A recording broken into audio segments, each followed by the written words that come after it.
So I'm going to start this by looking at 8 people around the world. Let's first go to Mongolia.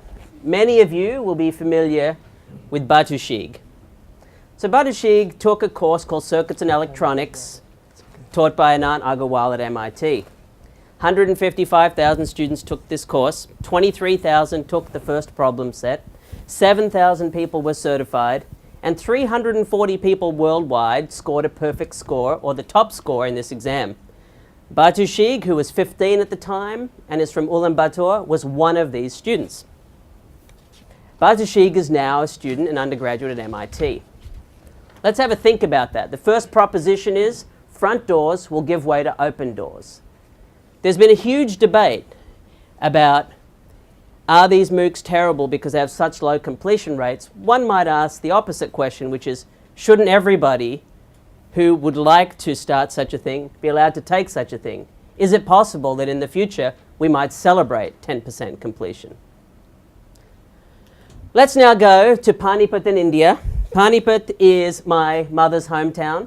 It's also the scene of a famous visit by Mohandas Gandhi on one of his trips around India. We have a guy, Prasanna, 20 years old. Prasanna applied to the University of Delhi. He was not accepted. He thought, what should I do? He considered a number of other universities in Haryana, Delhi, and concluded instead that he would take one of the new digital degrees being offered by the University of California, the University of Michigan, or the University of Illinois. His personal calculus was that this is going to be better for me. And the whole degree was $20,000. In addition, when he looked online in the meetup section at his orientation, he found that there were 350 students within 50 miles of Panipat. So he was delighted to be able to organize some in-person meetups. So the second proposition is that elite US universities will sometime in the next 5 to 10 years offer purely digital degrees, launching an education export boom. Let's continue our travels around the world and come back to the East Coast. Let's go to Cambridge, Massachusetts, where we have Bao. Bao is 50 years old, a professor of complex systems at MIT. Bao teaches a course on complex systems. He teaches no lectures. All of the lectures are online. He has a whole set of courseware. He's created a simulation tool for his students to design complex systems and model them. When he spends time with students, he spends time on group projects and systems hackathons. Bao tells us he spends 3 times as much time with students as he previously did. So the third proposition is that blended learning will be the new residential, and teaching as a discipline will flourish once again as there's new kinds of innovation in teaching.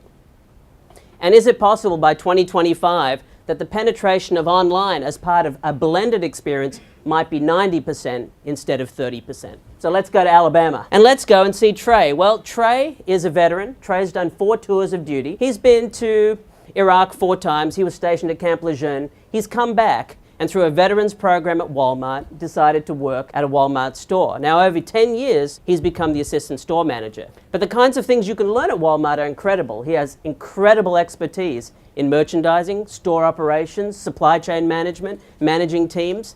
But Trey doesn't have a degree. In many ways, the lack of a credential prevents Trey from his dream job, which is leading the supply chain operations of a mid-sized company in Alabama. Trey tries to do it part-time, finds it's incredibly difficult with his life.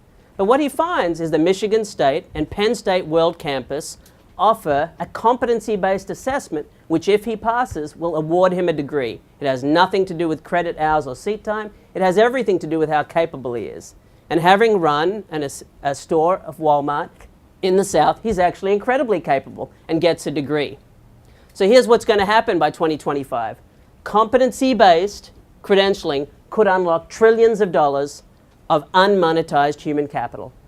And at the end of this experience, Trey, with his newly minted Penn State World Campus degree in supply chain operations, becomes the head of supply chain of a $20 million company in Alabama. Isn't it time, perhaps, that there's credit for military service and credit for 10 years on the job? We have Simone. She's 25 years old. Simone studied at the Universität der Kunst in Berlin, an art school in Berlin. What's interesting is, in addition to doing her course, while she was studying, she also compiled a portfolio of work.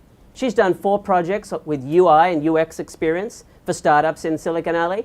In addition, she's done 3 industrial design projects while she's been working. Now, when it comes time to find a job, she gets one easier than anyone else, because in the future, while credentials will matter, portfolios will matter more. And we see this already in terms of the way Silicon Alley is hiring engineers. They go and look at their coding on GitHub. So we're at the beginning of something different. Will there be new value for doing 1,000 hours of work before graduation? Chloe is studying a Bachelor of Arts in Manchester, but before she graduates, she does a 4-week business boot camp taught by McKinsey. She does 12 weeks of coding at Code Academy, and so she finds it easy to get a job. And what we see by 2025 is that programs at the periphery take off. It becomes degree plus. Now to my hometown, Sydney, Australia. Megan, or in Australia we'd call her Megan, is studying a Bachelor of Science degree. She is part of the Higher Education Contribution Scheme. Her degree costs $8,300 a year. By the time she's done, she has $25,000 in debt, but she doesn't pay it till her salary exceeds $51,000. It's a tax-based repayment scheme. We are going to see a revolution in education finance. Loan repayments might not begin till your salary exceeds a certain amount. And I can't resist coming back to Brooklyn to end our trip. Jessica works at Etsy. Jessica has a secret dream to work at MakerBot in Brooklyn. And what she does is she takes courses on Creative Live. She's a subscriber to Lynda.com. She spends 2 to 5 hours a week on personal enrichment. The real action, ladies and gentlemen, will take place after graduation as we see a revolution in lifelong learning beginning. So there are 8 provocative propositions. Let me end with one final thought. There are 700 million students who are of primary school age, 800 million students of secondary school, 700 million students of tertiary school age. There is not enough supply of higher ed places. There is not enough money. Youth unemployment varies between 15 and 50% around the world. I would suggest a little provocation is in order. Thank you.